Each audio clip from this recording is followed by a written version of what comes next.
La explosión del barco Maine ocasionó una guerra basada en información falsa. Esta virulenta campaña de la prensa de los Estados Unidos para empujar a su país a la guerra en contra de España estuvo llena de descalificaciones, exageraciones y no pocas noticias falsas.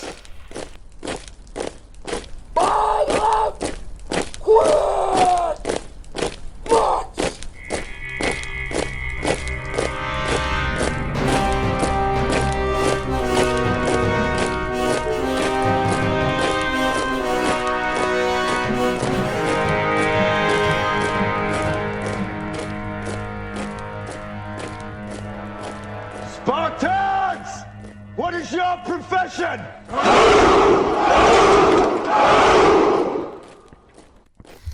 Buenos días, buenas tardes y buenas noches tengan ustedes, mis queridos podescuchas. Y como siempre, saludamos con todo respeto a sus mercedes. Bienvenidos a este su podcast Crónicas de Guerra, en donde yo, José Jorge Primus, el vikingo mexicano, seré su atento guía a través de este viaje y les narraré historias y anécdotas acerca de fieras y terribles batallas, de personajes que tal vez no conozcas y de eventos históricos tan increíbles que han quedado marcados con sangre y fuego en el tapiz de la historia, convirtiéndose de este modo en leyendas. Y como siempre, pues en esta época de la cultura de la cancelación uno nunca sabe, cabe destacar que en este podcast no glorificamos la guerra ni apoyamos a ningún bando, sino que nuestra tarea es la de realzar el valor, el heroísmo y los gestos extraordinarios de cualquier hombre o mujer que fueron obligados a ensuciarse las manos en una guerra que ellos jamás escogieron. En pocas palabras, denunciamos la guerra y al soldado le brindamos el respeto que se merece. Mis queridos podescuchas, el día de hoy vamos a hablar de uno de esos episodios que hizo que los Estados Unidos fuera a día de hoy un imperio expansionista, un imperio intervencionista, un imperio pedero, un imperio que te invade si cree que necesitas democracia, o si cree que tienes mucho petróleo y recursos naturales, o si no quieres darles chance de que pongan una base militar en tu país, o si no pones al gobernante que a ellos les gusta. Bueno, ya se saben básicamente la historia. Así que en el episodio de hoy veremos cómo los Estados Unidos se transformó en un país que, terminando la guerra civil o la guerra de secesión, sus habitantes pues no querían saber más de otra guerra, ya estaban hasta la madre. Ya habían experimentado en carne propia los horrores de una guerra moderna, pero que de la noche a la mañana, y gracias a las fake news, a las noticias falsas y a la desinformación, se transformaron en ciudadanos hambrientos de guerra, en ciudadanos patrioteros, en ciudadanos dispuestos a declararles la guerra a cualquier país que los viera feo. El día de hoy vamos a hablar cómo la explosión del buque Maine en Cuba derivó en una guerra de Estados Unidos contra España, que los periódicos estadounidenses de aquel momento ayudaron a crear gracias a información falsa y exagerada. ¿Les suena? Y ya no nos colgamos más, que estás escuchando Crónicas de Guerra.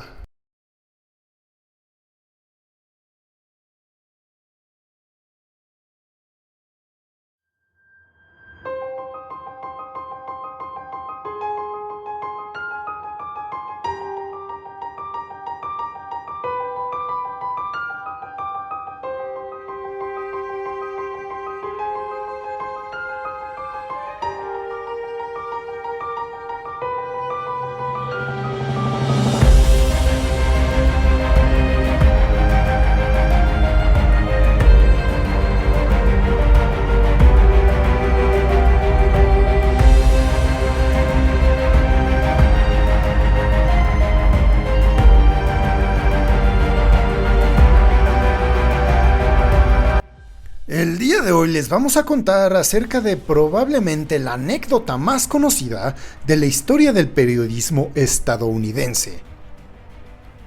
Verán, si viajamos muchos años atrás, a principios de 1897, encontraremos al artista Frederick Remington, que se encontraba en Cuba como corresponsal del periódico New York Journal. Este famoso pintor de rodeos y otras escenas del salvaje oeste se hallaba en esta isla caribeña por encargo del mismísimo propietario del periódico, William Randolph Hearst, que lo había mandado pues por ahí a ver si empezaban las hostilidades de su país en contra de España. Aquí no pasa nada, informó un aburrido Remington a su jefecito Hearst por telegrama. No habrá ninguna guerra. Quiero volver. A lo que su jefecito, Hearst, le contestó. Por favor, quédese. Usted ponga las imágenes, que yo pondré la guerra. Esta historia es muy conocida y se ha contado hasta la saciedad como prueba de que la prensa amarillista, en particular la que aplicaba Hearst en su periódico, pusieron a los siempre belicosos y pendencieros Estados Unidos en el camino hacia la guerra en contra de España en el año de 1898. ¿Y qué más quisiera yo que esta historia fuera verdadera? Pero pues es una lástima que sea falsa. Nunca se encontraron estos telegramas y Hearst nunca admitió haberlos escrito. Digo, aunque si te pones a pensar, pues si lo hubiera hecho, tampoco lo hubiera admitido. Creo que todos son tontos, menos yo. Pero bueno, los historiadores creen que la anécdota es fruto de la imaginación del mejor corresponsal de Hearst, un tal James Creelman, que la incluyó en unas memorias tan llenas de recuerdos, entre comillas, creativos, como de alabanzas desmesuradas hacia su jefecito. Entonces, podemos decir que James Creelman era medio lamebotas. Sin embargo, esta historia contiene una verdad más grande que la propia invención, porque la anécdota relatada por Creelman se queda muy corta al sugerir que la prensa amarillista fue la responsable de que empezara la guerra Estados Unidos-España. Porque de hecho, ese no es un mito, esa es una realidad. Los periódicos, entre comillas, serios, las revistas económicas, las empresas editoriales e incluso la incipiente industria cinematográfica, todos esos cabrones participaron en la carrera enloquecida que despertó un abrumador sentimiento belicista en toda la población estadounidense. Reporteros de todo tipo y de toda calaña fueron responsables de escribir falsedades flagrantes que rivalizan con las que encontramos hoy día en los medios, en una competición por atraer lectores y ganar poder, que estiró y a menudo sobrepasó los límites éticos del periodismo. Digo, a nadie debería de extrañarle esto, siendo que los Estados Unidos son los maestros en crear operaciones de bandera falsa, como lo que pasó en el Golfo de Tonkin durante la Guerra de Vietnam, que ellos mismos atacaron su buque destructor anclado en el Golfo de Tonkin, para así aprobar la intervención a gran escala de los Estados Unidos en la Guerra de Vietnam. O de cómo George Bush dijo que en Irak había armas de destrucción masiva que Saddam Hussein usaría para destruir de alguna manera a las personas que vivían en Tennessee, o en Milwaukee, o en Missouri. Y esos son solo los que sabemos. Como diría un embustero y un engañabobos, para describir este tipo de noticias. It's all fake news. It's phony stuff. It didn't happen. Al final, como dice el dicho, se necesita un embustero para reconocer a otro.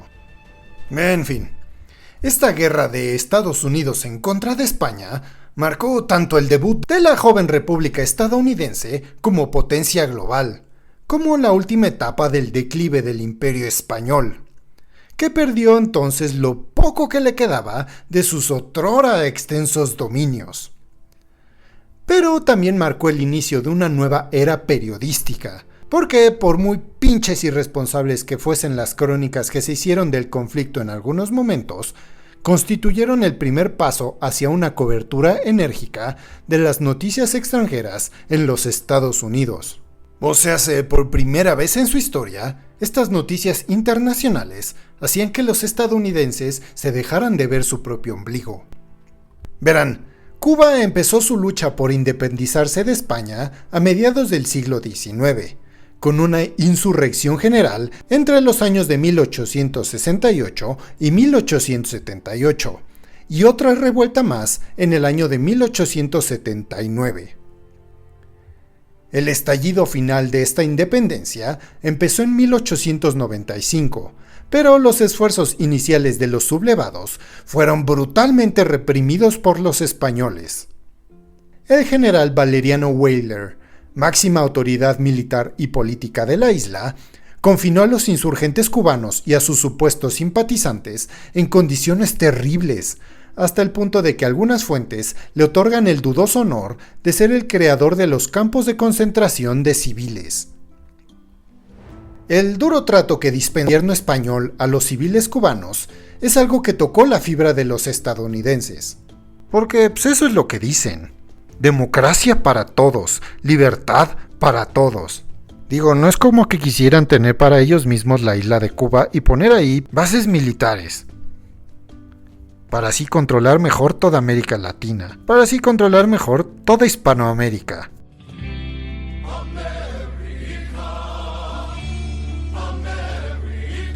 America! America! Fuck yeah! El hecho de ayudar a los cubanos en su lucha por la independencia, según los estadounidenses, era una forma de reafirmar las virtudes de su propia revolución. Ajá, sí, como no, miren cómo me chupo un dedo. Esta rebelión cubana puso en jaque a los vínculos comerciales y a las inversiones de los Estados Unidos en Cuba. Pues no que mucha libertad, más bien lo que les interesaba es el pinche dinero. Gracias, me gusta el dinero. Pero según ellos había razones de más peso para ir a la guerra en contra de España. Verán, a finales del siglo XIX, a Estados Unidos ya no le quedaba territorio para expandir su frontera continental. Mostrar su musculatura en el escenario internacional podía servir para abrir mercados extranjeros a los productos estadounidenses, manteniendo la fortaleza de su economía y revitalizando la idea de que su país estaba destinado a ser la fuerza dominante tanto en el Océano Atlántico como en el Pacífico. Y no solo los Estados Unidos sería una superpotencia en su propio continente, lo sería también a nivel global. La prensa no generó estos impulsos, pero sí supo jugar con ellos y ampliarlos.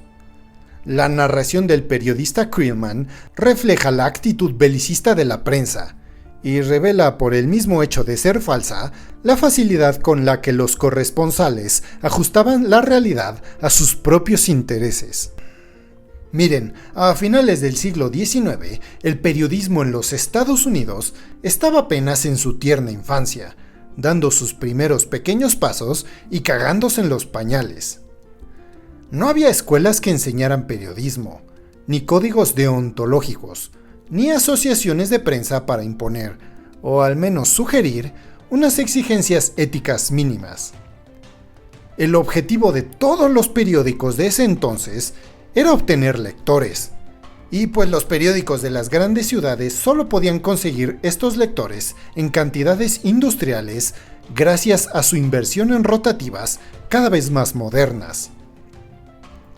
Algunos diarios intentaron atraer a lectores de mayor nivel con informaciones contrastadas, pero incluso el legendario New York Times y publicaciones similares sucumbieron fácilmente a las crónicas sensacionalistas y chapuceras cuando se pusieron a informar sobre la situación en Cuba.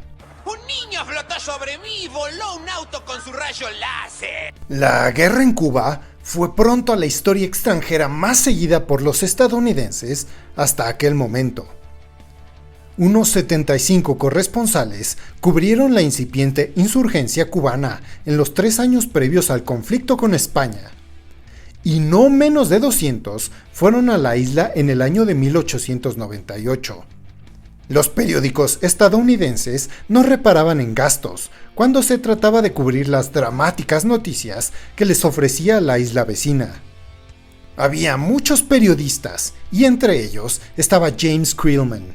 También estaba el supuesto galán Richard Hadley Davis, el novelista y periodista Stephen Crane, o el pionero de la fotografía de guerra Jimmy Hare, entre muchos otros, que formaban parte del catálogo de corresponsales de guerra más célebres de aquella época.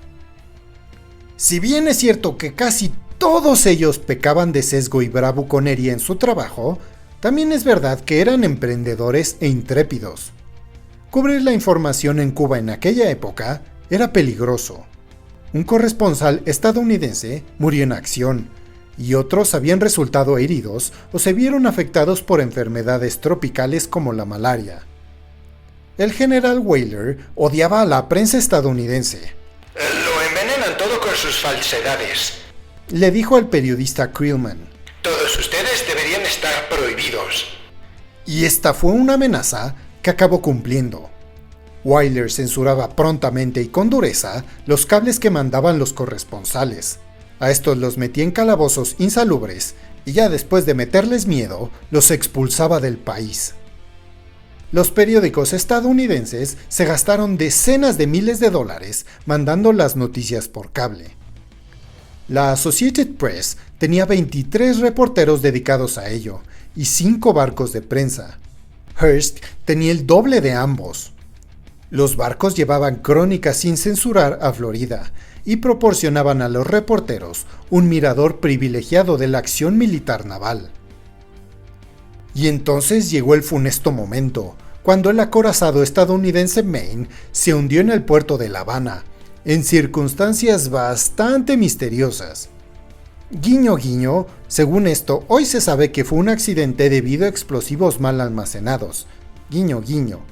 3 periódicos estadounidenses pronto mandaron sus propios equipos de inmersión para intentar averiguar lo sucedido, pues propietarios de periódicos como Hearst defendían un periodismo intervencionista. Este magnate envió armas y medicamentos por un valor de $2,000 al jefe de los rebeldes cubanos y organizó una visita de congresistas a Cuba. También le ordenó a su achichinque Creelman que comprase un barco de vapor desahuciado y lo hundiera en el canal de Suez, para bloquearlo totalmente, en el caso de que España enviara una flota a recuperar Manila, ocupada por los estadounidenses en agosto de 1898. Obviamente este era un pinche plan ridículo que nunca se llevó a término. Hearst no era un general militar, pero no estaba solo. Sylvester Scoville, corresponsal del New York World de William Pulitzer, tenía una relación tan estrecha con el general insurgente Máximo Gómez que los españoles lo consideraban un agente de los rebeldes. Y no les faltaba razón. Sylvester Scoville llevaba y traía mensajes de Gómez y pasaba esta misma información a los Estados Unidos. Incluso era tanta el hambre y la ambición de ganar nuevos lectores que a menudo los periódicos estadounidenses se atacaban mutuamente entre sí y arremetían con la calidad de las coberturas de sus rivales. Pero estas críticas no iban encaminadas a exonerar a los españoles o a cuestionar las afirmaciones de los insurgentes. Los estadounidenses solo pretendían hacerse con lectores de sus rivales, no pretendían encontrar la verdad, no pretendían ser sinceros, no pretendían informar, pretendían vender. Todos ellos competían en llamar la atención del público, y en ello tuvo un papel fundamental el tamaño de los titulares. Si vemos con detenimiento, los titulares del Journal crecieron un 400% en los meses previos a la guerra. Arthur Brisbane, su editor, remarcaba la suerte de que la palabra guerra, o en inglés war, solo tuviese 3 letras, y decía en un tono jocoso, como si aquello fuera un pinche chiste. Si hubiéramos tenido la palabra francesa guerra o guerre, incluso la alemana Krieg, hubiésemos estado perdidos, porque no habría cabido. Para la propaganda de guerra se usaron todos los soportes necesarios, desde las tiras cómicas, como la de The Yellow Kid o El Chico Amarillo, hasta los anuncios. Una revista como el Chicago Dry Goods Reporter, orientada a los comerciantes, aconsejó entonces a los dueños de tiendas que usaran el desastre del Maine para decorar sus escaparates. Los avances en la fotografía hicieron que el sufrimiento de los cubanos fuera mucho más tangible. El éxito de otras revistas como la de Collier's se atribuyó a la popularidad de sus extensos reportajes fotográficos del conflicto. 2 pioneros del cine, Albert E. Smith y J. Stuart Blackton, crearon los primeros noticieros cinematográficos, dramatizando el hundimiento del Maine y la carga militar de Theodore Roosevelt futuro presidente de los Estados Unidos, en la batalla de las Lomas de San Juan, a las puertas de Santiago. Con la fiebre nacionalista tocando techo, dijo uno de los reporteros gráficos, nos pusimos a documentar, no la verdad, sino lo que la gente quería ver.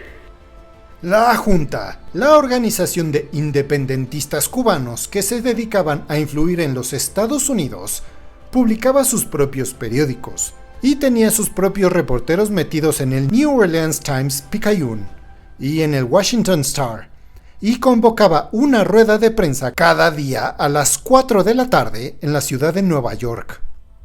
Conocida como el Peanut Club o el Club del Cacahuate, la organización intentaba rebajar la importancia de los atropellos de los rebeldes y exagerar las injusticias de los españoles. La organización del Cacahuate afirmaba que más allá de la tendencia de cada periódico, no conozco a nadie que no simpatice con Cuba en su lucha. Los corresponsales estadounidenses llevaron su mensaje pro-cubano directamente al Capitolio, creando así un círculo vicioso perfecto. Los periodistas daban su supuesto testimonio de las maldades de los españoles, y los legisladores repetían sus historias cuando volvían a sus estados respectivos. Uno de los periodistas más creativos, Frederick Lawrence, del Journal, dijo a los congresistas que no tenían reparo alguno en transmitirle sin filtro la información que le daban a los insurgentes, porque según esto eran hombres de carácter intachable. Y así los legisladores estadounidenses exhibían un nivel de credulidad similar ante la propaganda antiespañola de los insurgentes cubanos.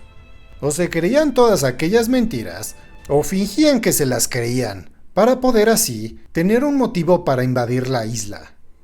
En este entorno informativo, no es sorprendente que las emociones en los Estados Unidos se empezaran a caldearse. El juramento de lealtad se convirtió en un ritual diario en los colegios. En las manifestaciones antiespañolas en los pueblos y ciudades, a menudo quemaban efigies del general Weyler. Incluso en sus casas, algunos estadounidenses usaban papel higiénico con los colores de la bandera española. Los escasos elementos anti-intervencionistas que había en la prensa acabaron cediendo. Whitelaw Reid, propietario del New York Tribune, dijo a su redactor en jefe: sería contraproducente que fuésemos los últimos en dar apoyo a la guerra, o que diese la impresión de que hemos sido arrastrados a desgana en darles apoyo. Y este mismo pinche caso se podría decir del presidente William McKinley. Este fue un político reticente a la guerra en contra de España, debido a su cruda experiencia como comandante de la Unión en la Guerra Civil Estadounidense, o la Guerra de Secesión, donde había visto el infierno y los horrores de la guerra. Pero este presidente pues era medio vanidoso, como buen político, y era muy sensible a la opinión pública, y muy consciente del patriotismo que agitaba en ese momento la nación. No en vano, este presidente leía los periódicos durante 2 horas cada mañana. Según el secretario de McKinley, este leía los periódicos para captar la dirección hacia dónde van los sentimientos del público, algo para lo que le era especialmente útil una sección de las noticias preparada para él y conocida como el comentario de la actualidad. El presidente estadounidense intentó negociar con España para que diera la independencia a Cuba. Pero cuando estas negociaciones fallaron, no hizo un llamamiento explícito a la guerra. Su mensaje al Congreso dejó margen a los legisladores más beligerantes para declararla. Así que, como Poncio Pilato, este pinche presidente cobarde se lavó las manos. La decisión de McKinley fue muy astuta, por lo menos en el plano político, pues si la guerra contra España iba mal, la culpa podría ser compartida con los legisladores. Y si la guerra contra España iba bien, el presidente McKinley se llevaría la mayor parte del crédito. Pero cuando el Congreso estadounidense declaró la guerra en contra de España en abril de 1898, el magnate Hearst no tuvo reparo en atribuirse el mérito, con un titular de portada que preguntaba con fanfarronería y pedantería: parece la guerra del Journal. Cuando la guerra acabó unos 3 meses más tarde, el presidente McKinley se había convertido así en todo un héroe. Los victoriosos estadounidenses le arrebataron a España todas sus colonias: Cuba, Filipinas, Guam y Puerto Rico. Esta guerra tan breve había convertido a la República estadounidense de la noche a la mañana en una potencia mundial, al mismo tiempo que apartaba a España de la escena internacional. Un observador contemporáneo escribió sobre esa fiebre expansionista. Los últimos meses han sido testimonio de uno de los cambios en la opinión pública más impresionantes de los últimos años, en este o en cualquier país. Hace un año no queríamos colonias, ni alianza, ni ejército, y poca armada. Ahora aceptamos prácticamente todo eso. De este modo, la prensa sensacionalista estadounidense había sido decisiva en esa transformación cultural, y no importaba que para ello se hubiera saltado todos los límites de la ética periodística. Como escribió el periodista James Creelman, elogiando el papel de los periodistas en este conflicto, la guerra había justificado los instrumentos usados para que tuviera lugar. Así que no toda la culpa de que los Estados Unidos sea ese imperio expansionista, intervencionista y pedero.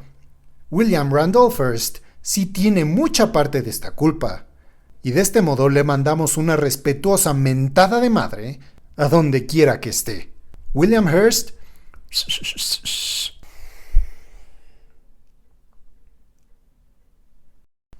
Y así, mis queridos podescuchas, se termina otro episodio más de Crónicas de Guerra. Y si tú quieres escuchar acerca de una batalla especial o de un personaje que consideres importante, no dudes en contactarnos en nuestras redes sociales. Nos encontrarás tanto en X, anteriormente Twitter e Instagram, como @Crónicas de Guerra solo con la D. Y ya también tenemos canal de TikTok, para que nos sigan como @Crónicas de Guerra. Y sin más, les damos gracias a todos ustedes. Nos vemos la próxima semana, que este es tu podcast de historia favorito. Crónicas de Guerra.